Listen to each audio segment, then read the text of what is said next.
Sengih bukan sunnah Nabi.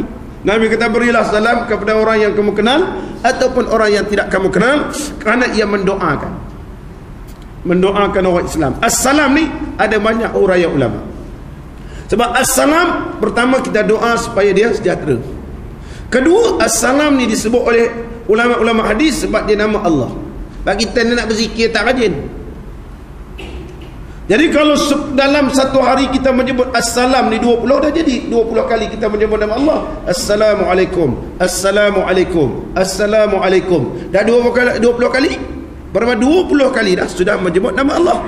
Sekurang kira itu ada zikir satu hari, kita sudah berzikir menyebut nama Allah iaitu assalam. Yang ketiga kata ulama, kalau kita beri salam ni, makna kita sendiri memohon kepada Allah, ya Allah, ya Tuhanku, masuklah aku syurga Darussalam. Jadi kita mengingatkan syurga Darussalam, kata ulama dalam pengarang kitab Aunul Ma'bud, ketika itulah kita menjaga syariat kita supaya kita ni terselamat daripada azab Allah. Ini dihuraikan dalam kitab Aunul Ma'bud, syarah kepada Sunan Abi Daud rahimahullah taala. Kita sama balik kita. Dan 2 rakaat sunat tahiyatul masjid. Jadi tahiyat masjid ialah semayang. Apa-apa jenis semayang kita lakukan bila masuk masjid, nama tahiyat.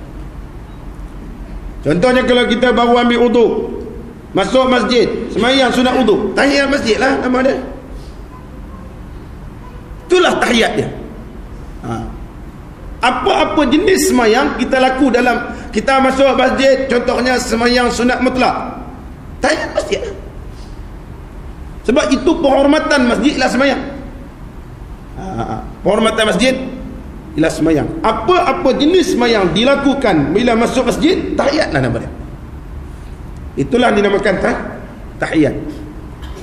Tak perlu kita masuk masjid sekarang ni, kita nak semayang sunat uduk contohnya. Baru ambil uduk, kita ambil uduk, kita nak masuk. Kalau kita semayang sunat tahiyat dulu dan kita sunat uduk, bermakna kita telah luput sunat uduk. Sunat uduk dia telah tak boleh lama daripada ambil uduk. Ambil uduk terus semayang sunat uduk. Kalau dah lama luput, masuk je dah 2 rakaat dah semayang, dah tu kita nak semayang sunat uduk, luput dah. Luput. Kalau kita semayang sunat uduk, dia menduduki sunat uduk dan juga dia juga jadi sunat tahiyatul masjid. Tahiyatul masjid. Ini dalam hukum fiqh. Tahiyatul masjid tidak akan gugur kalau kita duduk dalam keadaan terlupa, tetapi jaraknya tidak lama. Ini berdasarkan hadis, iaitu cerita Sulaik. Sulaik dia masuk masjid pada hari Jumaat. Bila datang pada hari Jumaat, Nabi tanya Sulaik, "As-sallaita ya Sulaiku?" Nabi tengah baca khutbah, "Wahai Sulaik, kamu dah semayang dah?" Ketika itu dia duduk. Sulaik kata, "La, aku tak semayang lagi."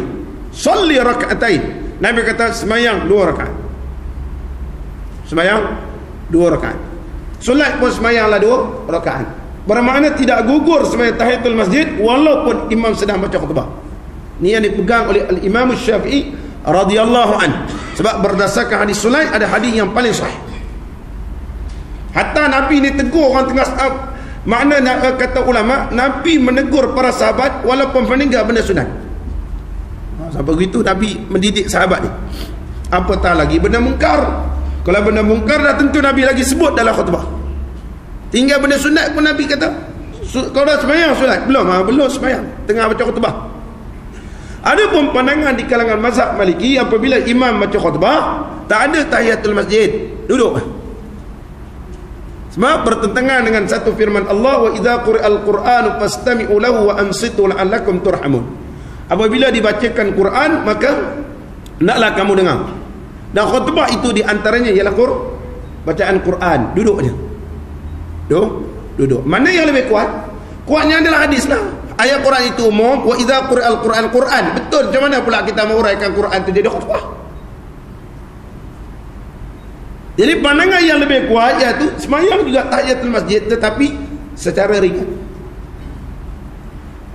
Buat yang paling ringan. Kalau biasa baca 3 kali, baca sekali je. Dalam sujud, dalam rukuk semua baca sekali. Ringan. Sebab kita menumpukan khutbah itu lebih penting. Oleh sebab itulah berzikir tidak boleh menyebabkan. Kalau berzikir tidak boleh membatalkan pahala jemaat. Tapi kalau bercakap pasal dunia, batal lah pahala jemaat. Nabi ketika baca khutbah, saya akan hurai dalam tafsir suratul Jemaah nanti, iaitu ketika mana Nabi kata, jangan waktu khutbah dibaca, jangan kau kata kepada kawan kamu ansit faqad laghauta. Kalau kau cakap dengan kawan, diamlah. Ataupun budak bicara, budak bising aja, contohnya. Sungguhlah kau. Dan Nabi kata jangan kau main-main batu. Batu ni dulu semayang ada dia tika, tak ada. Betul lah masjid Nabi dulu. Sekarang ni apa dia? Khutbah ni tukarlah sekarang ni.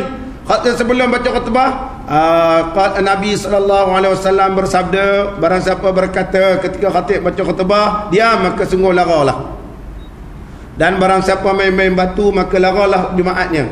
Adapun di zaman sekarang, siapa-siapa main handphone tengah khatib baca khutbah maka laralah jemaatnya. Ni tengah baca khutbah main handphone, laralah jemaat. Memang larang. Kalau dulu main batu, sekarang main handphone. Ni kadang-kadang tengah semayang pula berbunyi pula handphone. Dah tahu nak semayang tutup lah, ataupun silent kan. Ting ting ting ting ting ting ting ting. Ada. Mengganggu orang khusyuk orang semayang. Berapa dosa dia? Banyak dosa dia. Orang apa marah, dah tahu nak semayang tutup lah. Ataupun susah dengan ambil handphone, tekannya. Bergerakkan tidak 3 kali berturut-turut, tak jadi masalah. Pada berbunyi mengganggu orang lain jadi marah. Orang lain jadi marah. Ambil pas tutup dia. Susah. Ataupun ambil Allahu Akbar, tutup. Niat zikir. Kalau niat tidak zikir, batas semayang. Dan menunjukkan bahawa orang tengah semayang. Ni ada kaedah dalam hukum fiqh, daripada mengganggu orang mana lain. Lagi mudarat besar. Lagi mudarat besar. Sebab khusyuk ni adalah perkara yang payah nak cari khusyuk ni. Bukan semua orang khusyuk daripada awal sampai akhir. Sama balik. Tahiyatul masjid. Jadi berdasarkan hadis solat, duduk sebentar tidak menggugurkan kalau dengan jahil. Bagaimana kata ulama pula, disebut oleh Al-Imam Nawawi radhiyallahu an dalam kitabnya Minhajul Talibin, dalam kitab Minhajul Talibin, apabila seorang ni masuk masjid sedangkan ada pengajian ketika itu, kalau dia sembahyang tak tahu masjid, maka hilanglah dia pun tengah sembahyang, orang terdengar pula, dah tu baca pula, mengganggu khusyuk sembahyang dia. Dan perkara itu amat penting. Nak sembahyang tak tahu masjid ataupun duduk, boleh duduk, tetapi hendaklah diganti dengan subhanallah walhamdulillah wala ilaha illallah wallahu akbar wala haula wala quwwata illa billahil aliyyil azim 4 marratin, iaitu 4 kali. Mudah-mudahan, kata Imam Nawawi, ini pandangan sebagian ulama, pahala menyebut ini seolah-olah sama macam 2 rakaat tahiyatul masjid. Itu pandangan ulama kita. Sama balik. Dan 2 rakaat sunat uduk.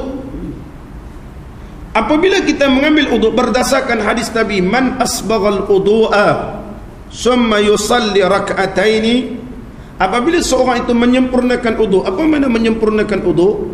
Ulama hadis menguraikan menyempurnakan uduk iaitu ketika dia ambil uduk ni berkumur-kumur, masuk air dalam hidung, kemudian menghadap kiblat, basuh 3 kali, dah tu baca doa. Itu makna sempurna uduk. Bukan macam uduk kita basuh muka aja tak cukup. Dia kena basuh tangan 3 kali macam sunnah Nabi lah.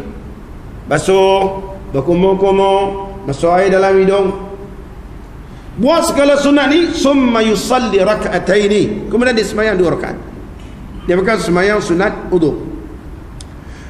Dalam keadaan yuqbilu biwajhihi wa qalbihi, dalam keadaan dia ni hatinya menghadap kepada Allah dan mukanya mengharapkan kerana Allah. Kata Nabi, falyadkhulil jannata min ayyi babin syaa, maka dia boleh masuk syurga mana-mana pintu yang dia nak masuk. Ini kelebihan orang sembahyang sunat uduk. Jadi berdasarkan hadis ni, bermakna uduk ni penghormatan uduk juga sembahyang.